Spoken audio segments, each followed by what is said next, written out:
现在欢迎您来到高白手世界。 지난 영상에 한 중국 인민의 댓글을 기억하시나요? 나는 바이두에서 검색해봤다. 국가대표팀 선수들은 모두 도시 출신이고 작은 집안 출신은 하나도 없다. 기괴하다. 놀랍게도 저 세 줄의 문장이 현재 중국 축구의 문제, 원인, 심각성을 모두 담고 있습니다. 중국 축구의 경쟁력이 떨어지는 원인은 간단합니다. 인구가 14억 명이나 되기 때문에 공정하게 효율적으로 재능 있는 아이들을 발굴할 수만 있다면 세계 최고 수준의 인적 자원을 가진 것 과 마찬가지죠. 하지만 14억의 인구 중에서 월 수입이 5천 위안 이상은 겨우 1억 2천만 명, 가정으로 치면 6천만 가정밖에 되지 않습니다. 물론 그 선수 풀에서만이라도 실력으로 공정하게 선발될 수 있다면 괜찮을 겁니다. 하지만 돈은 어떻게 힘들게 마련해서 축구를 가르친다고 해도 결국 초, 중, 고등학교를 진학하면 돈과 권력을 가진 부모들이 자신들의 관시를 이용해서 자기 아이보다 실력 있는 아이들은 어떻게든 퇴출시키는 거죠. 즉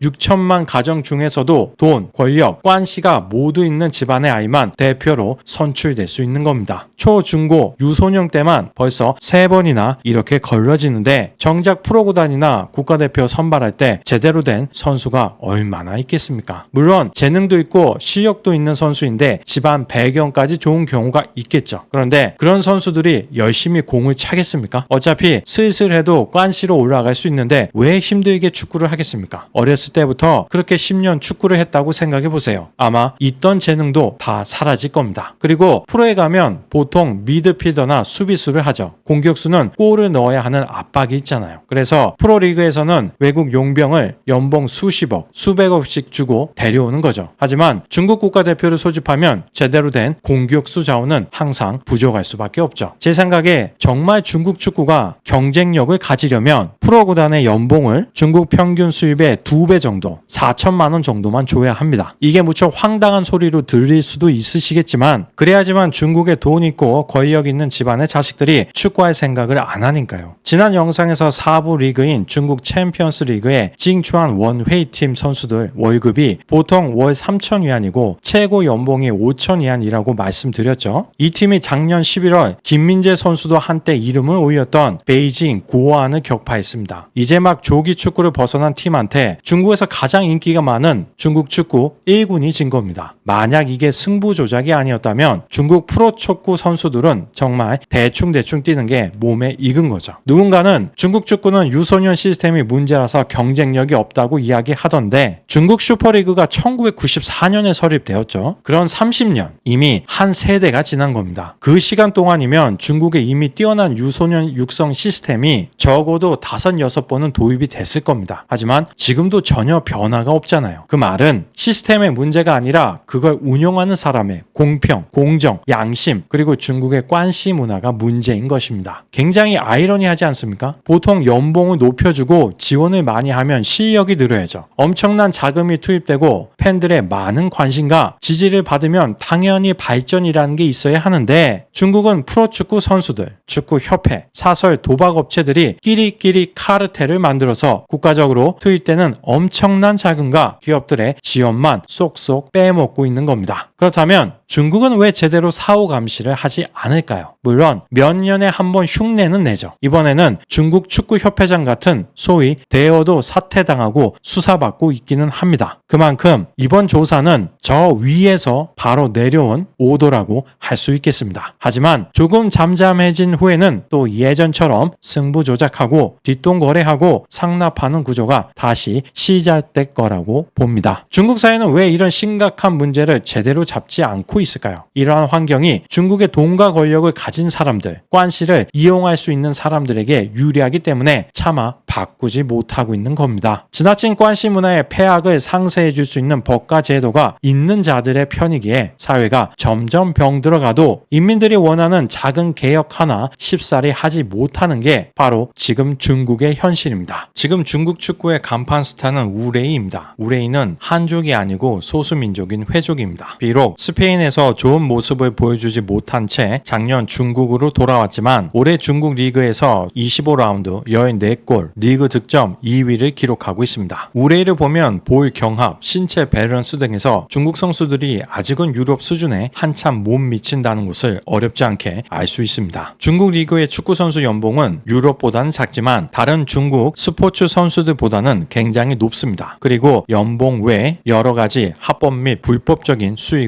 얻을 기회가 있습니다. 그래서 해외에 가서 피말리는 경쟁을 하면서 힘들게 뛰기보다는 중국에서만 선수 생활을 하자고 생각하는 선수들이 많습니다. 물론 유럽에서 불러주지 않기도 하지만 중국 전 국가대표팀 감독인 리티에는 중국이 유일하게 월드컵 본선에 진출했던 2002 한일 월드컵에서 3경기를 모두 뛴 주전 선수였습니다. 그 후에 EPL에서도 뛰었을 정도이니 실력은 중국 최고 수준이고 국가대표 감독까지 했으니 지도자 경력으로 봐도 명실공히 중국 축구계를 대표하는 인물이라고 볼 수 있습니다. 리티에 감독은 2022년 카타르 월드컵 해설자로 참여하려고 했지만 결국 갈 수 없었습니다. 작년 11월 10일 따리엔에서 열린 지도자 교육과정을 마치고 국가체육총국에 불려갔는데 그 뒤로 바로 실종이 되었기 때문입니다. 스마트폰 역시 불통되었습니다. 그때까지만 해도 월드컵 본선 진출이 실패해서 감독에게 그 책임을 묻는 줄 알았는데 알고 보니까 위법 행위로 중앙기율검사위원회 등 다수의 기관에 조사를 받았던 것이었습니다. 그리고 올해 하반기가 되어서야 리티에 감독의 현황에 대한 소식이 언론을 통해 알려졌습니다. 중국의 한 축구 전문가에 따르면 리티에는 올해 5월 9일 구치소로 이감된 뒤 6월 28일에서야 정식 체포됐다고 합니다. 작년 11월부터 6개월간은 외부와 연락도 못하게 구금시켜놓고 조사를 했던 겁니다. 이제서야 구속이 되었으니 앞으로 1심 재판이 언제 열릴지도 모르는 거죠. 리티에 감독은 6명이 함께 수용된 방에서 매일 육체 노동을 하며 밤에는 2시간 동안 당직도 섰다고 합니다. 언론에 알려진 리티에의 범죄 혐의를 보면 경악할 만한 수준입니다. 무려 뇌물 수수, 뇌물 공여, 회사 뇌물 공여 등입니다. 우한 프로축구팀 감독을 하면서 한 선수의 연봉을 200만 위안에서 600만 위안으로 올리고 그 중에서 300만 위안을 가져갔다고 합니다. 또한 몇 차례 2부 리그 강등 여부를 결정짓는 중요한 경기에서 상대팀 골키퍼에게 뇌물을 주고 승부 조작을 사주했으며 국가대표 감독으로 임명된 후에는 승부 조작에 가담한 선수 3명을 국가대표로 선발했습니다. 본업인 축구보다 사업을 더 열심히 한 것도 논란입니다. 무려 6개의 회사를 운영하고 있었는데 본인이 감독을 하는 팀과 다양한 계약을 맺을 수 있도록 했습니다. 만약 중국의 축구 선수가 국가대표 선수가 되고 싶으면 리티에의 회사와 매니지먼트 계약을 하는 게 가장 빠른 길이었겠죠. 현금 1억 위안이 예치되어 있는 계좌가 몇 군데 은행에서 확인이 되기도 했다고 합니다. 일반 사람들한테는 꿈 같은 이야기입니다. 리티에는 2019년 중국 국가대표팀 감독 대행을 맡은 뒤 2020년 정식 감독으로 승격, 5년 계약을 체결했습니다. 5년이면 웬만한 해외 명장들한테도 안 해주는 파격적인 대우거든요. 그만큼 2022년 카타르 월드컵에 진출하고자 하는 중국 지도층의 열망이 컸다는 반증입니다. 그런데 그렇게 많은 지원을 해줬음에도 불구하고 베트남한테도 패배하면서 예선 탈락을 했으니 당연히 믿고 맡긴 사람은 화가 날 수밖에 없죠. 리티에도 최소한 월드컵 경기에서는 잘해야 한다고 생각했겠지만 이미 본인의 이익에 맞춰 국가대표 선수들을 모두 뽑아놓은 상태였기 때문에 우수한 선수가 부족할 수밖에 없죠. 아마 이번에도 지면 그냥 대중들의 욕만 좀 먹고 끝날 줄 알았겠죠. 지난 수십 년 동안 그래 왔으니까요. 하지만 이번엔 달랐습니다. 가뜩이나 경제도 어렵고 산적한 문제도 많아서 공산당 영도의 우수성에 대한 의심이 생길 수 있는 사안에 대해서 세밀하게 살펴보기 시작한 겁니다. 도대체 중국팀이 왜 떨어진 건지, 도대체 왜 그렇게 실력이 없는 건지 세밀한 조사에 들어가니 그동안 누적된 각종 비리가 쏟아져 나왔습니다. 잡혀 들어간 사람만 중국 축구협회장. 이 사람은 당위원회 부석이거든요. 웬만한 2선, 3선 도시의 시장들은 우습게 볼 정도죠. 그리고 축구협회 사무총장과 사무차장도 조사를 받고 있습니다. 국가체육총국 전 부국장 두 자의 차이도 조사를 받고 있습니다. 이 사람은 중국 국무원에서 체육 관련 최고위직입니다. 한국으로 치면 문화체육관광부 차관이라고 보면 됩니다. 언론에서는 무려 비리 규모가 30억 위안이 넘을 것으로 추정하고 있습니다. 국가적으로 그리고 수많은 기업들도 중국 축구를 지원하니까 그걸 축구 발전에 사용하지 않고 꽃감처럼 빼먹은 거죠. 우리는 보통 유튜브에서 중국 축구 경기 영상을 보면서 왜 이렇게 못하나 하고 생각하잖아요. 그동안 실력이 떨어지는 이유를 짐작만 할 뿐이었는데 이번에 정확하게 그 원인이 드러난 거죠. 체육공무원, 축구협회, 감독, 선수 선수, 관련 회사들 어디 하나 안 썩은 게 없었습니다. 니티에 감독의 1심 재판은 시에닝 중국인민법원에서 심리하는데 중화인민공화국 형사소송법 제21조에 따르면 중국인민법원은 국가안보 및 테러를 이어파는 사건이나 무기징역 및 사형에 처할 수 있는 사건을 관할한다고 합니다. 지금 니티에가 46세이니 아무리 운이 좋다고 해도 60세 전에는 사회로 나오기 힘들겠죠. 부인하고 자녀들로서는 참 안타까운 일입니다. 이 정도로 고위 간부, 협회, 전 국가대표 감독, 선수들까지 한 방에 갔다는 건 이 오더가 저 위에서 다이렉트로 떨어진 것이라는 걸 어렵지 않게 추측할 수 있습니다. 이번에 처벌받는 사람들은 앞으로 살아도 사는 게 아닐 겁니다. 야오닝성 선양이는 니티에 감독의 이름을 딴 경기장도 이미 이름 삭제, 동상 파괴, 기록 말살형이 진행되었다고 합니다. 상하이 팀을 이끌던 최강희 감독한테 지고서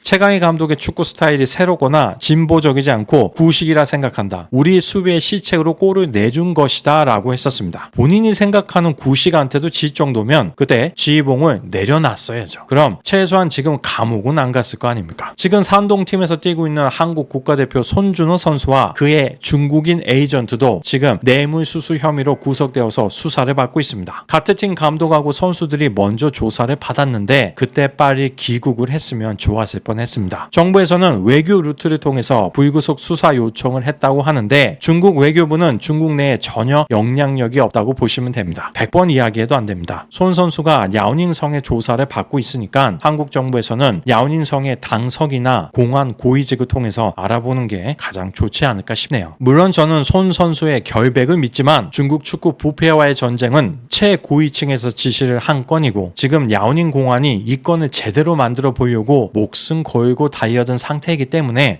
참 걱정스럽네요. 소문에 따르면 팀 동료인 조선족하고 친밀하게 지냈다는데 그게 오해를 불러일으킨 것 같습니다.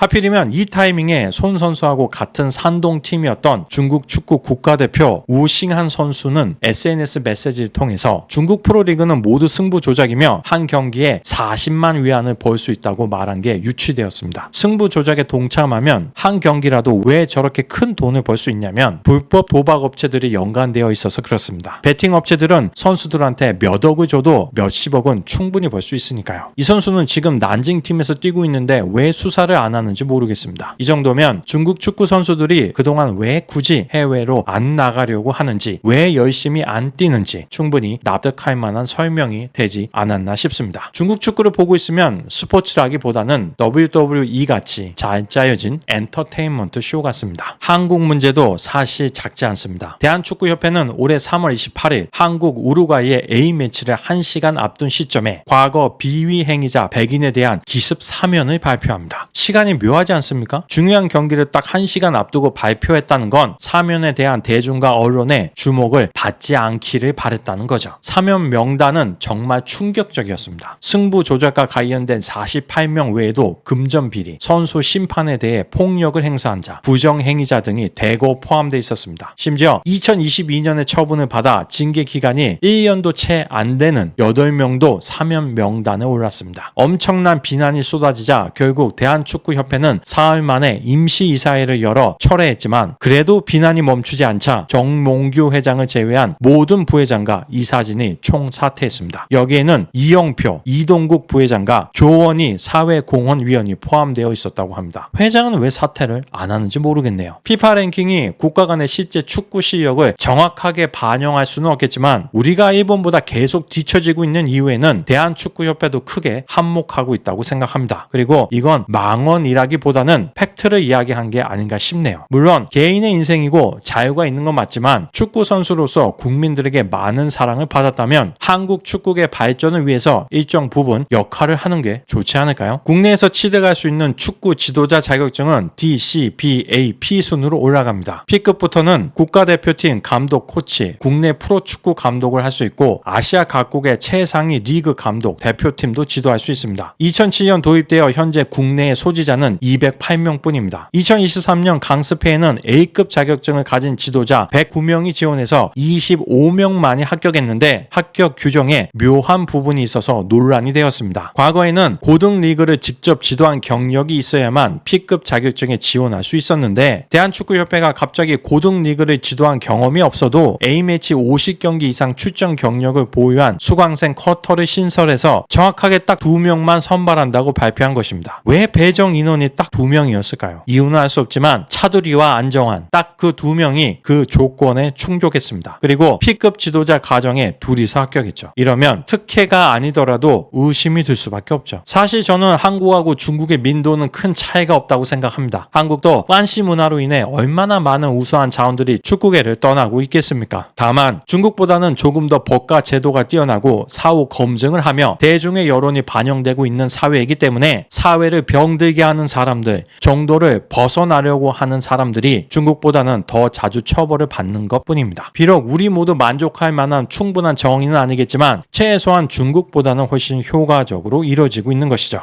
이게 바로 한국 축구가 아직까지는 중국 축구보다 강한 주요한 이유 중 하나라고 생각합니다. 오늘 영상은 여기에서 마치겠습니다. 시청해 주셔서 감사합니다.